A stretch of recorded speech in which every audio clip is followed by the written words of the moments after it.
Watson? Yes? Watch.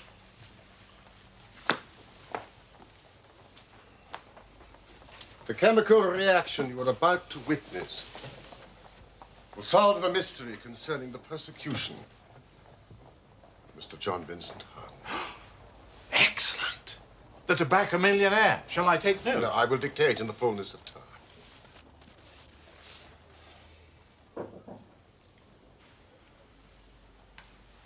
There's a young lady wishes to see you, Mr. Holmes. This is not a convenient moment. She's very well spoken, a genuine lady. No doubt. And persistent, too. Mrs. Hudson, I, too, am extremely persistent, especially when I'm working. It is a matter of great urgency, Mr. Holmes, or I would not be troubling you on a Saturday evening. Well, perhaps you could delay your chemical reaction, Holmes. Very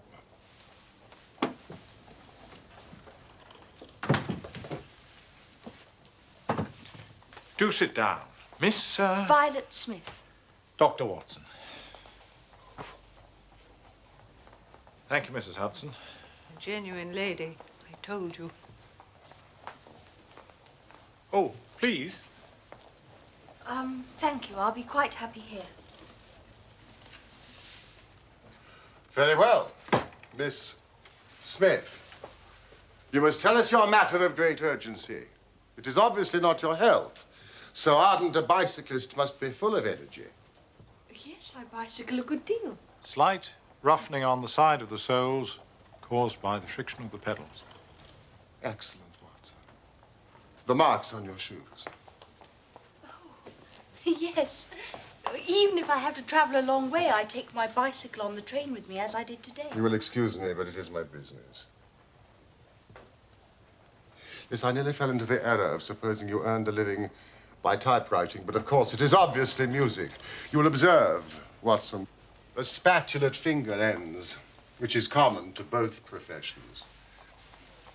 There is a spirituality about the face, however, which the typewriter does not generate. This lady is a musician.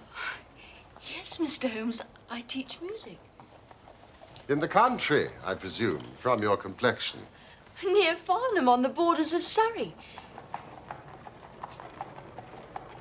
But please, let me explain why I am here.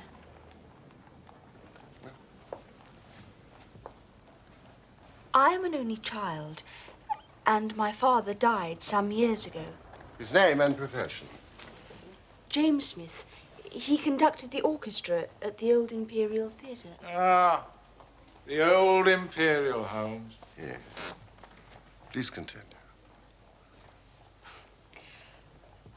My mother and I were left without a relation in the world, except for one uncle, Ralph Smith, who went to Africa 15 years ago. And we have not had a word from him since, despite our Christmas cards and photographs. Mr. Holmes, I have to tell you that... I think you wish to tell me that you and your mother are very poor, notwithstanding your obvious grace, dignity, and talent. We were very poor. Ah.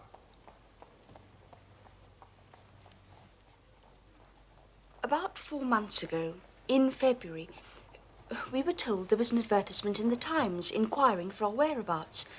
You can imagine how excited we were, for we thought that someone had left us a fortune. I went at once to the lawyers whose name was given in the paper.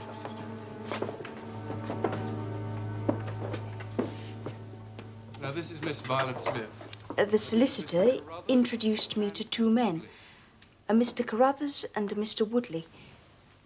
They were on a visit from South Africa.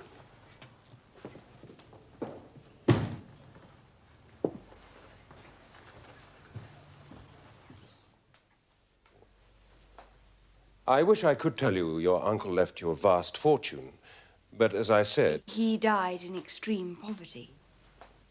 However, I myself am not without means.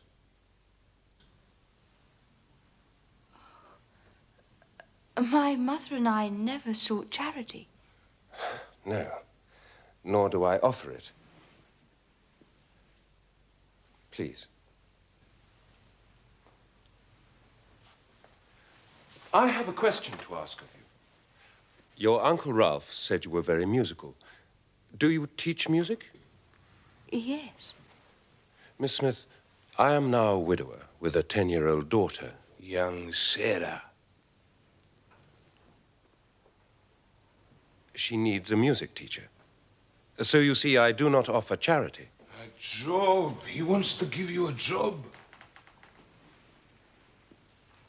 Whereabouts in London do you live, Mr. Carruthers?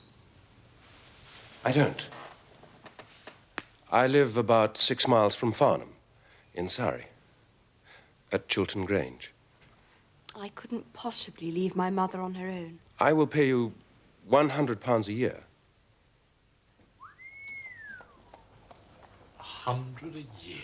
Yes. Approximately double the market price, I think. Oh, at least. Which you obviously accepted. Or you wouldn't be here now. Yes, I accepted the offer. Oh, Mr. Carruthers agreed that I should go home every weekend to my mother in town. So this is one of your weekend visits to London? It is. Tell me about your life at Chiltern Grange. For a while, it was quite perfect. Every Monday morning, I would take the train to Farnham and then bicycle from the station to the house.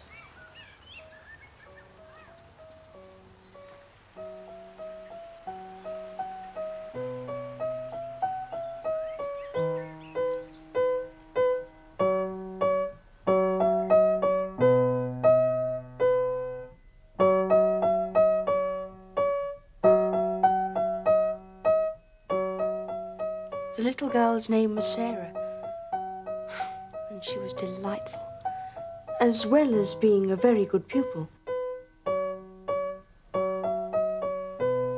That was very much better, Sarah. May I try it again? Of course. That's why we're here.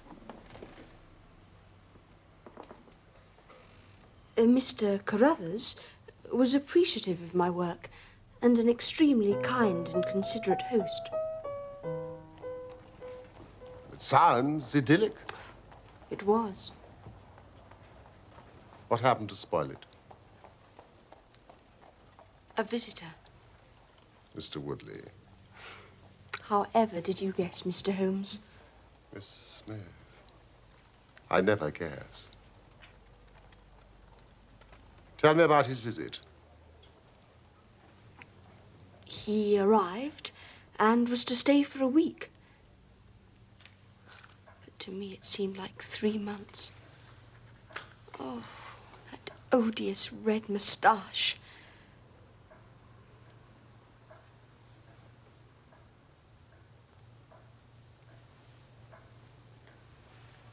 One evening, after dinner, Mr. Carruthers had to leave us for a minute to see somebody at the door. A gentleman to see you, sir.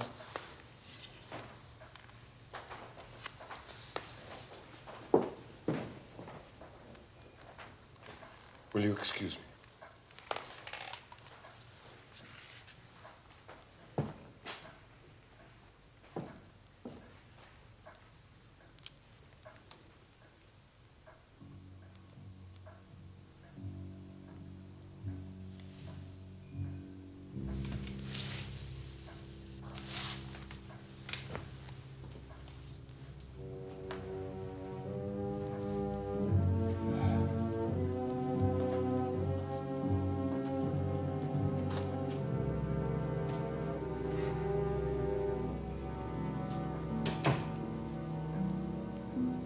That's better.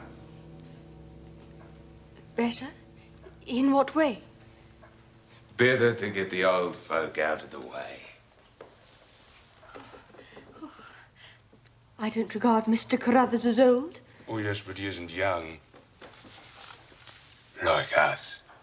I do wish you wouldn't blow smoke in my face, Mr. Woodley. Oh, I don't believe that for a moment. What don't you believe? When women say they wish you wouldn't do something, it generally means the exact opposite. I mean precisely what I say. Mr. Woodley, will you please leave me alone? No. To tell you the truth, I won't leave you alone. Not until I've said what's in my heart. Whatever do you mean? I'm not very well up in the social graces, but I'm prepared to learn. If you're prepared to teach me. Oh, this is absurd. It isn't absurd. I'm asking you to marry me. I mean it. It's from the heart. Money isn't a problem. I did very well out in South Africa. Whatever you're accustomed to, I can give you better. Better than you're accustomed to. Jewelry, diamonds. You want diamonds? Oh, I can give you diamonds. I don't want diamonds. Oh, you think about it. I won't rush you. I've thought about it. And the idea is ludicrous. Well, you can't blame me for trying. You're very beautiful. Listen, just to show that I know hard feelings. What about a little kiss to be going on with, Just a peck on the cheek. Mr. Woodley, will you please stop it? Oh, I told you before about women who say stop it. No! The more they struggle, the more fun it is. Mr. Carruthers, will you stop it?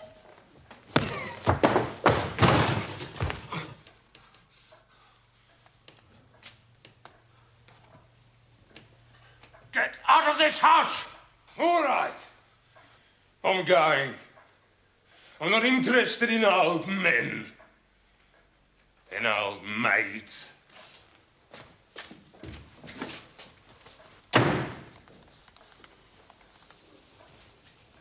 I can only offer you my most sincere apologies for what has happened.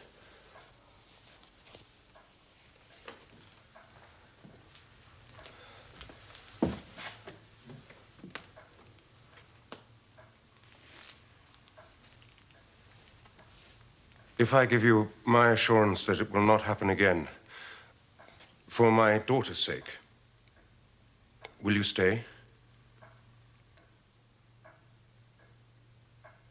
Yes. I will stay. Thank you, Violet.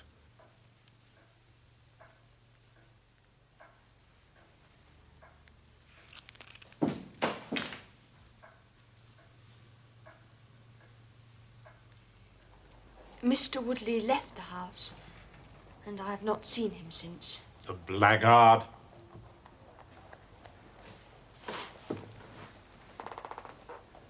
Has there been any change in the behavior of Mr. Carruthers? No. He continues to be polite and considerate and courteous. Now, Miss Smith, please continue. Yes. There is something else. Oh, it may be a mere fancy of mine, but it seems to me that Mr. Carruthers shows a great deal of interest in me. Oh, he has never said anything. He is a perfect gentleman. But a girl always knows. So I believe. And I assume that these feelings that you sense from Mr. Carruthers are not reciprocated? He is a kind and generous employer, but I am already engaged. Oh, the name of this very fortunate young man is? Cyril Morton. He's an electrical engineer with the Midland Electric Company in Coventry. We're to be married at the end of the summer. We wish you joy. Thank you. Yet I am puzzled as to why you have chosen to consult me. It is an intriguing story, to be sure. But I sense you are frightened and do not understand why. You seem well capable of protecting yourself. Please. Help me, Mr. Holmes. What is it? I am being followed. Followed? By whom? A cyclist. Every Saturday morning, I bicycle from the house to Farnham Station to catch the 12:22 to town. There is one very quiet and lonely stretch of road that lies between Charlington Heath on the one hand and the woods of Charlington Hall on the other. 2 weeks ago today, I was passing this place when I chanced to look back and saw a man, also on a bicycle. The following Monday, when I returned, he was there again. I see. And again last Saturday. And again last Monday. Have you mentioned this to your employer? Yes. Mr. Carruthers was very concerned and has ordered a horse and trap so that in future I should not travel unaccompanied. But they've not yet arrived. And this morning? He was following me again.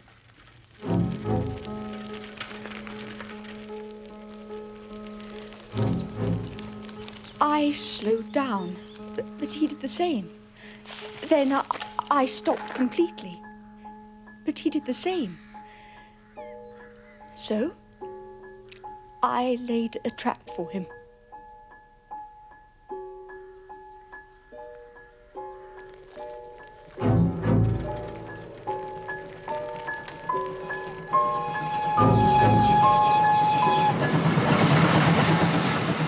There is a sharp turning of the road, and I pedalled very quickly towards this and then stopped and waited.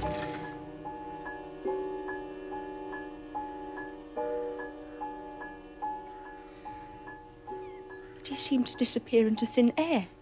Can you describe this man? I realize that you've only seen him from a distance. Yes. He wears a dark suit, dark spectacles, and he has a beard. Young? Old? He's about middle-aged. Now, let me see if I have the geography correct. Here is the road, with a sharp bend in it here.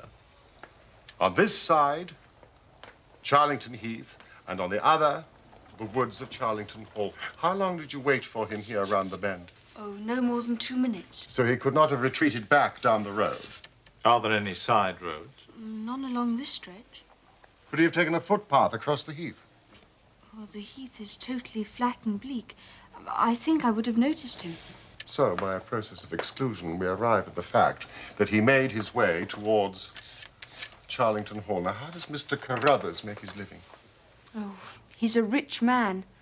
But no carriages or horses. Well, at least he's fairly well off. Or he goes into the city 2 or 3 times a week. And he sometimes refers to his gold chairs. Yes, I see. You must let me know immediately there are any fresh developments. I am extremely busy just now, but I will find time to make inquiries into your case. Thank you, Mr. Holmes. In the meantime, take no step without letting me know.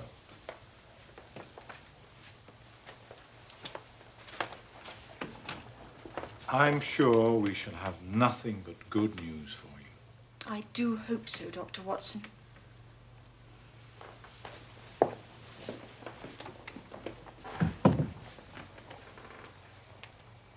Very lovely girl. Yeah. And it is part of the settled order of nature that such a girl should have followers, but for choice, not on bicycles in lonely country roads. You really think she may be in some danger, Holmes? Oh, yes.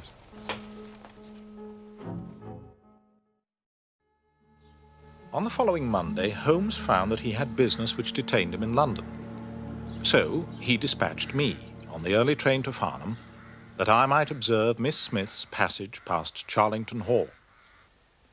The setting was just as she had described, heavily wooded on the side bordering the hall and utterly exposed on the other. I selected the only available cover and waited.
Watson, you have wasted your time.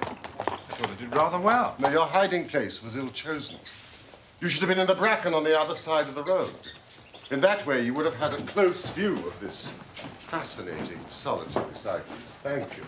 As it is, you are 100 yards away and can tell me even less than Miss Smith reported to us last Saturday. You describe him as bending low over the handlebar? Yes, quite low. Yes, that's concealment again, which in your case worked perfectly. Oh, no, you really have done remarkably badly. He goes back to the hall, and you come all the way back to London to call on a house agent. Well, I found the information I was seeking. You found the name Williamson, which conveys nothing to my mind. Well, we know he's elderly and respectable. And therefore unlikely to be the energetic cyclist that sprints away from that athletic young girl. Well, what should I have done? Gone to the nearest public house. That is the center of country gossip. They would have given you every name from the master to the scullery maid. Instead of which you give me Williamson. Good afternoon, I wonder.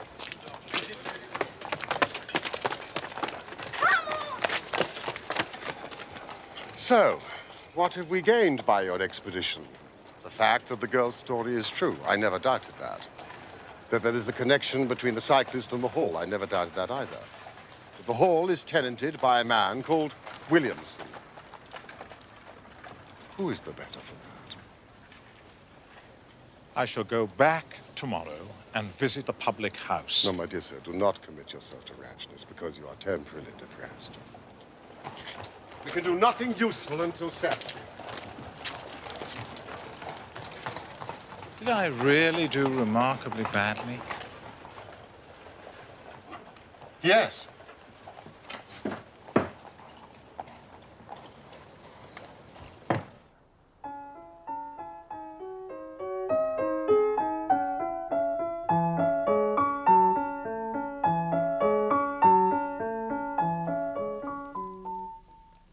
Very beautiful. Thank you, Mr. Carruthers. It is a new piece. I need to practice it more. No, I don't mean the music. Violet, I have a question to ask you.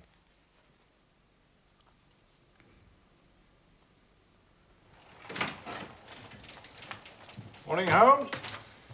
A letter from Miss Violet Smith. Now, Carruthers has proposed marriage to her. Carruthers? Gentlemen are permitted to propose marriage, Watson. And of course, he wouldn't know about Cyril.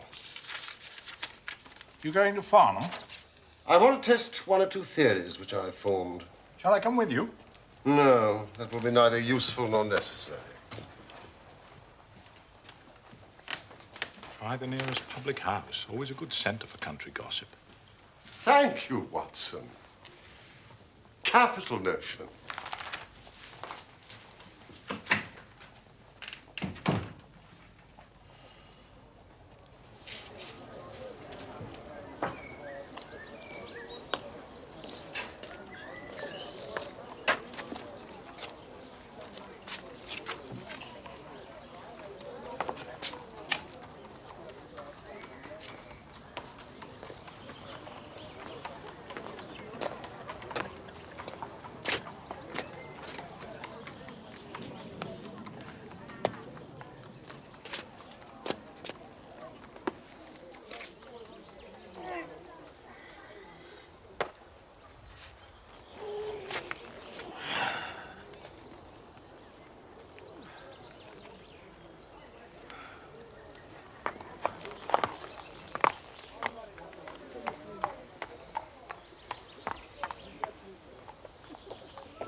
Good afternoon, landlord.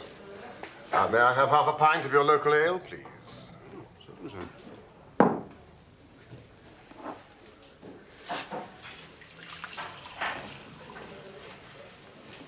Here we are. Thank you.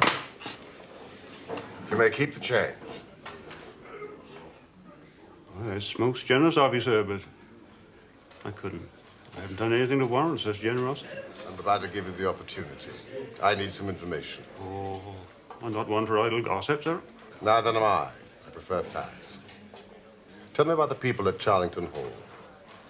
Oh, you mean Mr. Williamson, sir? Yes. Well, he was in here not more than 5 minutes ago. You dismissed him. But tell me about Mr. Williamson. I mean, he's an elderly, respectable gentleman. Oh, he's elderly, no doubt. Far be it from me to speak ill of people behind their backs, but I'm none too sure about respectable. Really?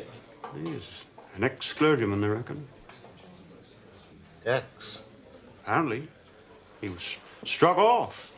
Or whatever it is happens to clergymen. That's doctors, isn't it? Struck off. Tell me about the other people up at the house. Well, they're just domestic staff, and they're all local and God-fearing. Of course.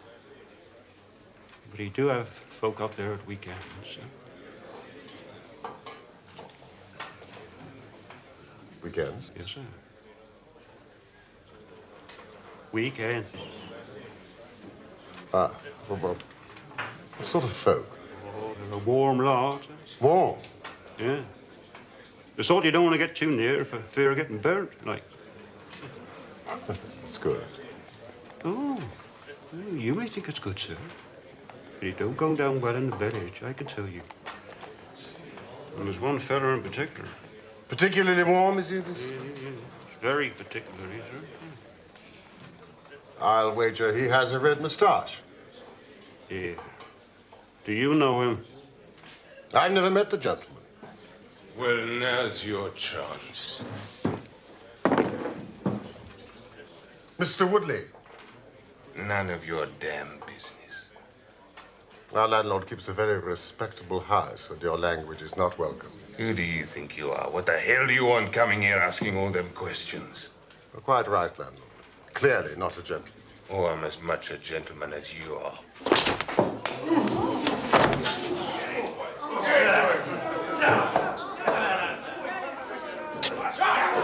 Everybody here will bear witness to the fact that I am acting in self-defense.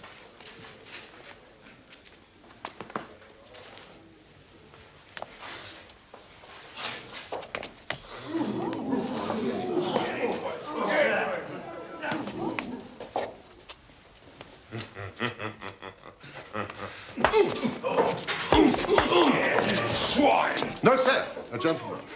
Only a ruffian deals the blow with the back of the hand. A gentleman uses the straight left. And I said I'm a gentleman.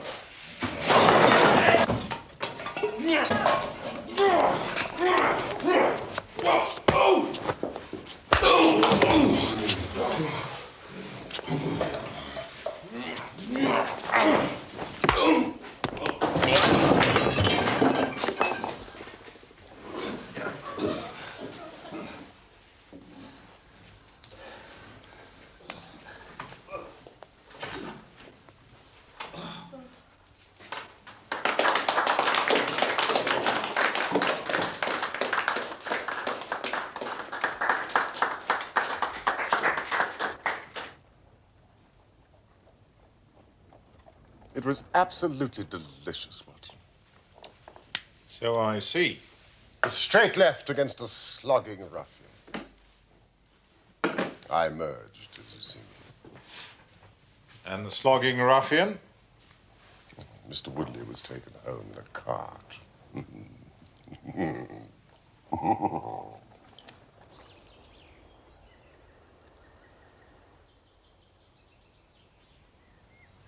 There's that horrible man again.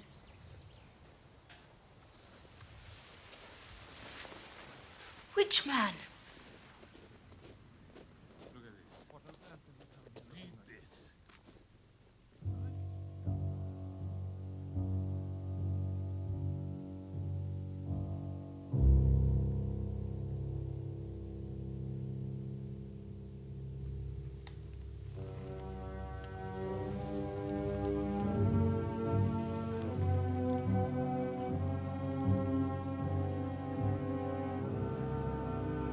I thought I saw Mr. Woodley in the garden today.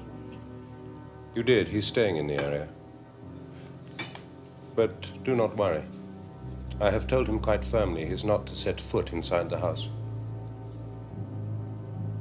Dear Mr. Holmes, you will not be surprised to learn that I will be leaving Mr. Carruthers' employment on Saturday. The odious Mr. Woodley has reappeared at Chiltern Grange. Ah, but at least you won't be bicycling to the station. So finally, the rich Mr. Carruthers has acquired a horse and trap. Yes. Look here. All my troubles will be over on Saturday. Tomorrow, Holmes. All our troubles will be over. Why do I worry about that word? Which word? Trap.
Oh, what a splendid morning, Holmes.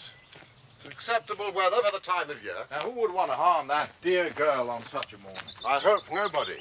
So why did you bring your revolver? I'm talking about my hope, not my expectation. Listen. What? I fancy that is our Miss Smith. She must be traveling by an earlier train. I've given a margin of half an hour, but she'll be past Charlington Hall before we can possibly meet her. So what can we do? We could run.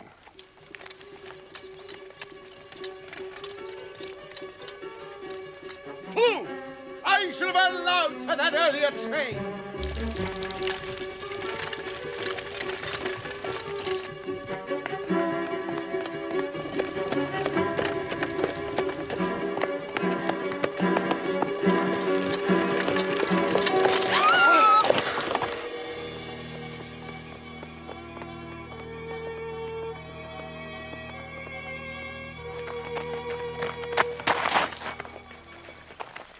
It's abduction.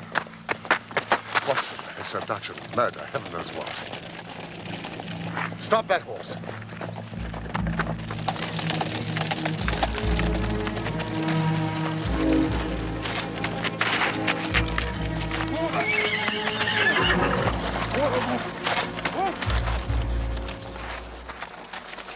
Good man. Come on, Watson.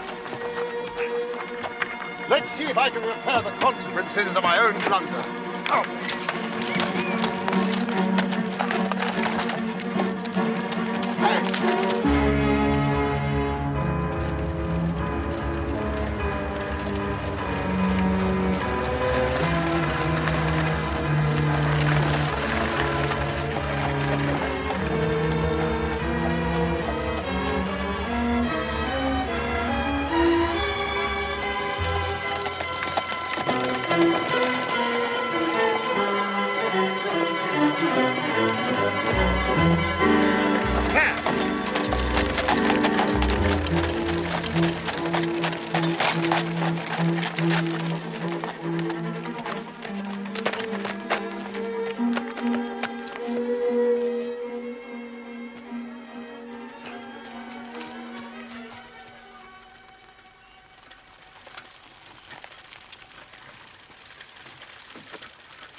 Holmes. Where did you get that cart? Where is Miss Violet Smith? That's what I'm asking you. You were in her cart. It was on the road. There was no one in it. Somebody seems to have gone through this way.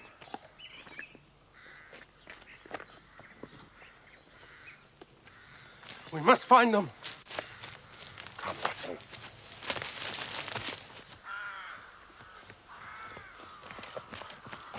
Now look! Do you know who this is? That's Peter, the groom. He was taking her to the station. He's alive. Pulse is strong. Mustn't be left lying there too long. Let him lie. We can't do him any good, but we might save her from the worst fate that can befall a woman. Where are you going? The house! They didn't go to the house. They went this way to the left. Are you sure? The cowardly dogs! Too late! Watson! Too late by the living jingo!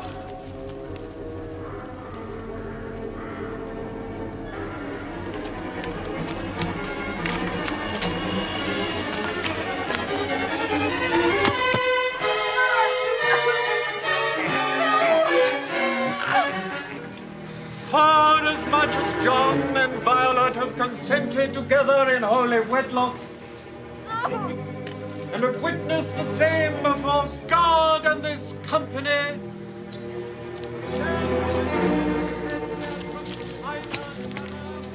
and have declared the same by the giving and receiving of a ring and the joining of hands, I pronounce that they be man and wife together. Congratulations. Thanks, old man. I'm married. Welcome to the party, gentlemen. Let me introduce you to Mrs. Woodley. Don't, Carruthers. Carruthers?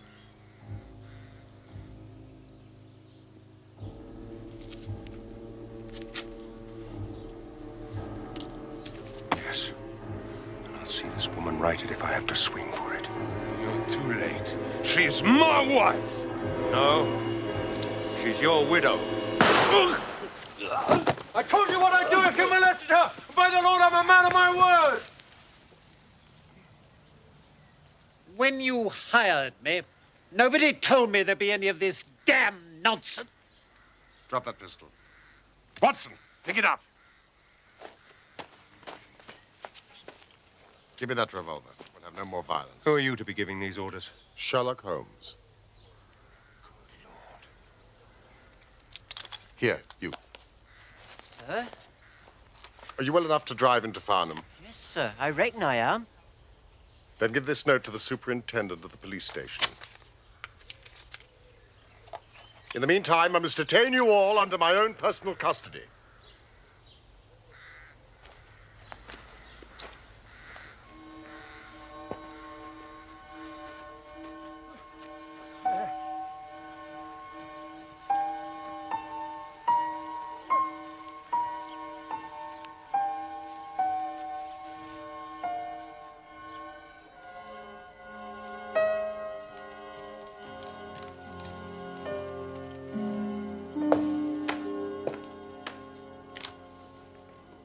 How are the patients, Doctor? Miss Smith's very well, considering the foul way she's been treated. And Woodley? Alas, I have no doubt he will live. What? I'll go upstairs and finish him off. Well, sit down in that chair, Carruthers. You're right. He isn't worth swinging for. But you told me that girl is to be tied to Roaring Jack Woodley for life? You needn't concern yourself about that. I married them till death do them part. Under no circumstances can she be considered his wife. Are you sure? For two very good reasons. In the first place, we're very safe in questioning Mr. Williamson's right to solemnize the marriage. I have been ordained. And unfrocked. Once a clergyman, always a clergyman. I think not. How about the license? Oh, we had a license. I have it here. Undoubtedly obtained by a trick. But in any case, a forced marriage is no marriage. Indeed, it is a very serious felony, as you will discover. Now, while we are waiting for the police, Mr. Carruthers, you might tell me your story. If you squeeze Wheel on us, Bob Carruthers. I'll serve you as you served Jack Wadley! There's no need for you to get overexcited. The case is clear enough. Well, if it's clear enough, why don't you tell us? Very well. Mr. Carruthers will have to fill in a few details for my private curiosity, but I am happy to do the talking. In the first place, the three of you came across from South Africa. Wrong!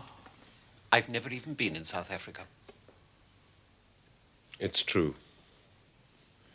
Woodley acquired this creature after our return. Very well. You and Woodley had known Ralph Smith in South Africa. You had reason to believe that he would not live long. And you found out that his niece would inherit his fortune. How's that? But you told the girl her uncle died in poverty. Whereas he was still alive, admittedly only just. And a wealthy man, who I suspect had made no will. Ralph Smith could neither read nor write. So, you and Woodley came over here and hunted up the girl, knowing she was the next of kin, and that you would share the plunder. I was due a share for services rendered. And Carruthers, you made the mistake of falling in love with her. The first time that ever I knew what love was, Mr. Holmes. Why didn't you tell her of the danger she was in? Because she would have left me.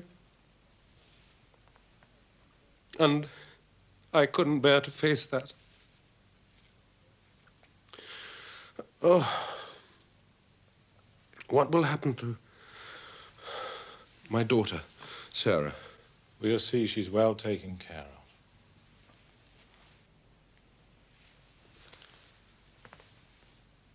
You see,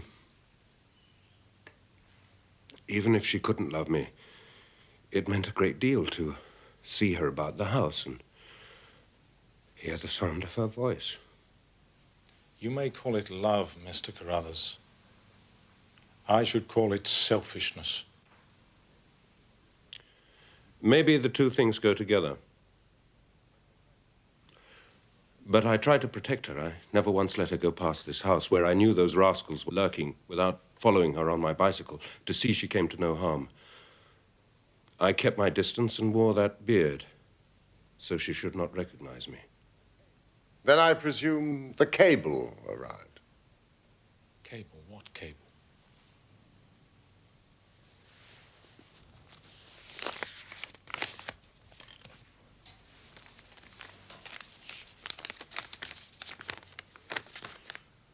The old man is dead. What old man? I imagine Ralph Smith in South Africa. Yes. But by this time, you and Woodley had quarreled and he had left the house. Woodley came back again to ask me to stick to the bargain. I refused. I said I would have nothing to do with violence. One last detail.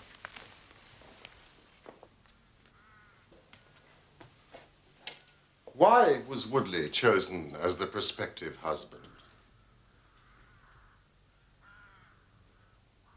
I'm ashamed to say it.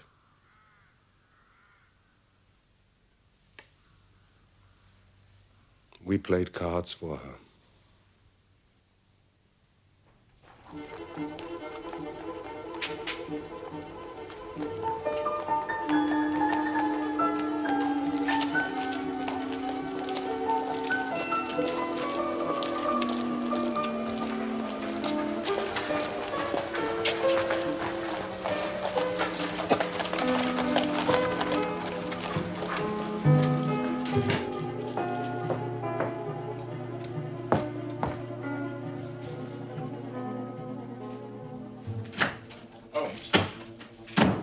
Results of the trial.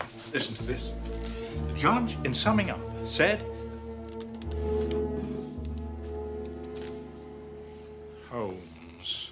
Watson, may I be permitted an educated guess? Go on, then.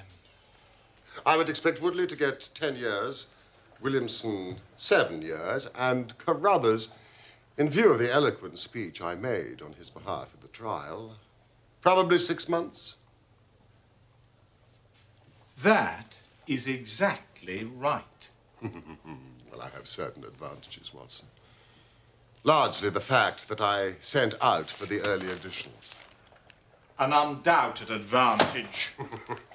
Also, we have received a present, some wedding cake from Mr. and Mrs. Cyril Morton, together with a letter telling us that Mrs. Morton has inherited a large sum of money from her uncle, Ralph Smith, formerly of South Africa. The happy couple are thoroughly enjoying looking after young Sarah Carruthers, while the father is in custody. Her piano playing is improving, and she wants to take up bicycling. A splendid day all round, wouldn't you say? There is more splendor yet to come. More splendor? What do you mean? Watch carefully. Oh, I remember. The chemical reaction that will solve the mystery concerning the persecution of Mr. John Vincent Harden. Precisely. I've spent the entire week in the Imperial Science Museum, and I think this is the answer.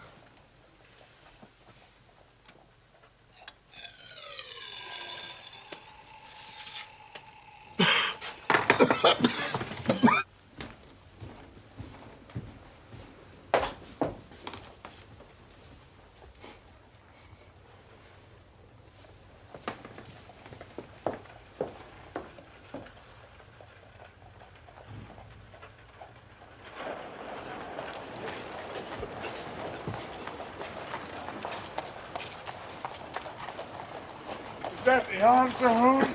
Yes, that is the answer, boss. On the next slide.